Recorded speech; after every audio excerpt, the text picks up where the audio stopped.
welcome to today's video.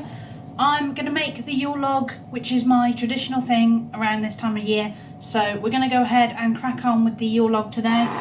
First thing I need to do is put 3 eggs and 85 grams of caster sugar into my mixer and get that going for 8 minutes. So I'm going to do that and then I'm going to weigh everything whilst that's whisking. So wish me luck. So your egg mixture should look something like that. And then I've also done the flour, the cocoa powder and the baking powder. You need 85 grams of plain flour, 2 tablespoons of cocoa powder and half a teaspoon of baking powder.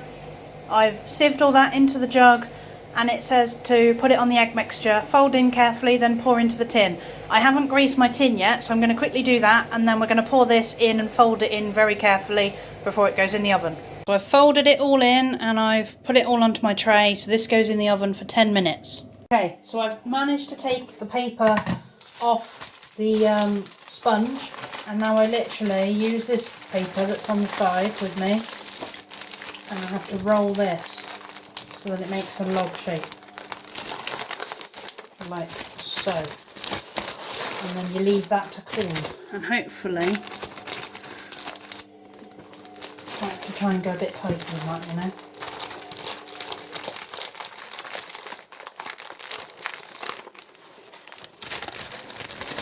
Okay, there we go.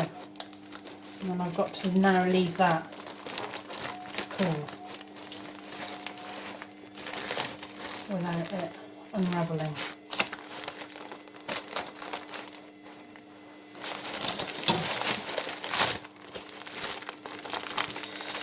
Easier said than done.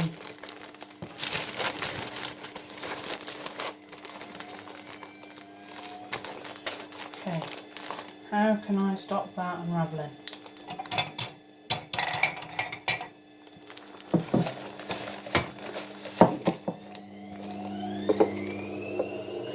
I'm going to utilise 2 mugs.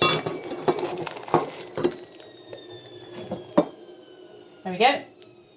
How to keep it from unravelling. Use 2 mugs. Let that cool and then we will do the icing and the filling.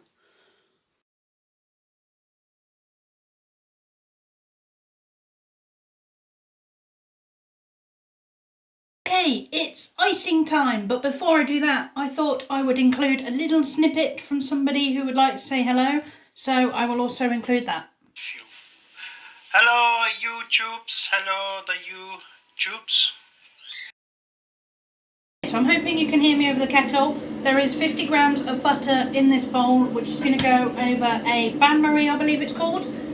You also need 140 grams of dark chocolate. Now I do actually use dairy milk because it's the best one for me to use. So I need to put 140 grams into my bowl with the butter, and then we will be adding the golden syrup and 5 tablespoons of double cream, but I'm going to melt this first. So I need to put 140 grams of chocolate in here, and then I'll be adding a tablespoon of golden syrup and 5 tablespoons of double cream. So fingers crossed this works. And then we'll be putting this in the icing sugar. So you'll see that mixture happen. When this is melting, I'll show you as well. So I've got my icing in a bowl and I've got my whipped cream in a bowl. Now all I've got to do is get this out of its wrapper, fill it, ice it and decorate it, and then we should be pretty good. So what I'm now going to do is I need a spatula. Have I got a spatula? Got a clean spatula. Let me dry it. Okay, put that in the sink. Right, it's filling time. Let's get the cream in the middle and then we roll.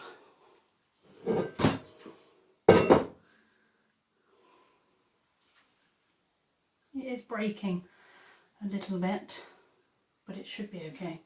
I'm going to try and do this so that you can see.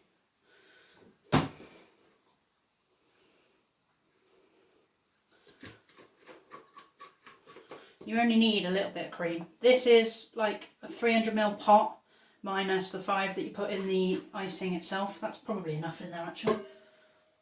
Can always try the rest. I did put a bit of vanilla extract in the icing, not in the icing, in the cream, just to add a bit of flavour. Otherwise it is pure cream. So we're going to go ahead and roll. So it's stop, drop and roll time. Let's hope that this rolls nicely.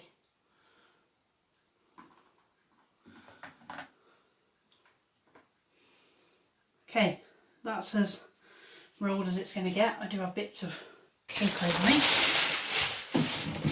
And then you whack some icing on. Now the way I normally do this is I splodge it along the top and then let it go down the sides naturally, and then I spread it myself. So I'm going to go ahead and give it as good of a coating as it's going to appreciate. And if I have spare icing, then I can put some extra down the edges. What I try and do is do an even spread. What you might find is your cream will move, but that's alright, because it just means, you know, that you're doing a decent job. You might get a bit messy doing this. My sides definitely get a teeny tiny bit messy doing this. Now, with the one that they show you online, you can cut it so that it's more of a log shape, but I prefer leaving it as it is. For me, it just looks nicer if you leave it intact.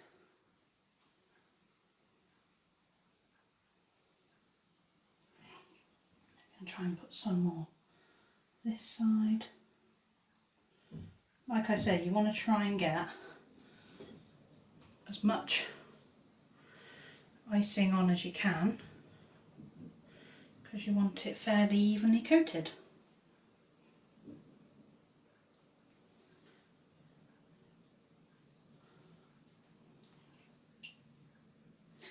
Now, the plate that I have this on is my Christmas plate that I use for the Yule log every time I make one. So I am going to have a bit of icing left this year, but that's okay, we can use that for something else. And then, in my cupboard of baking, I have Christmas bits, including, yeah, so I have, I don't know what, he's alright. So I do have some holly and berries, which I'm going to put on, but also, before you do that, to get the log style, with a fork, if you run it along the top, it helps to give it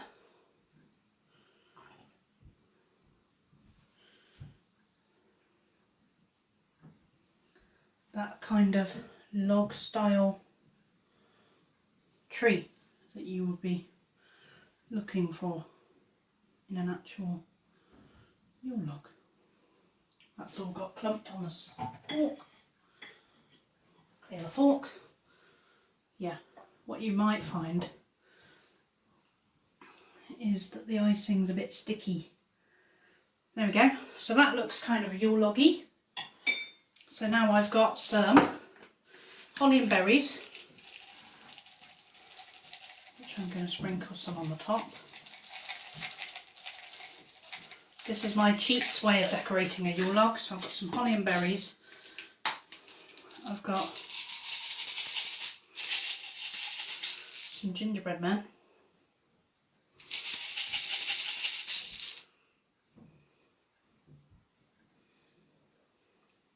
To press on. I'm going to put some holly and berries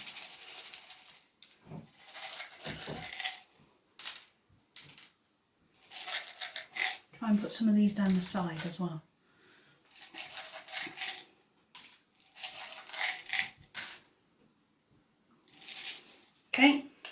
the holly and berries and the few gingerbread men that we've got.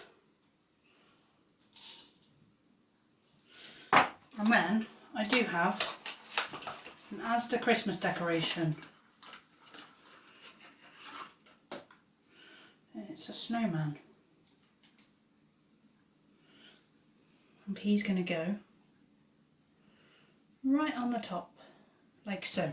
So there we have it. There is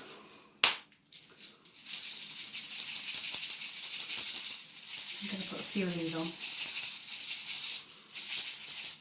It's basically sugar overload for Christmas.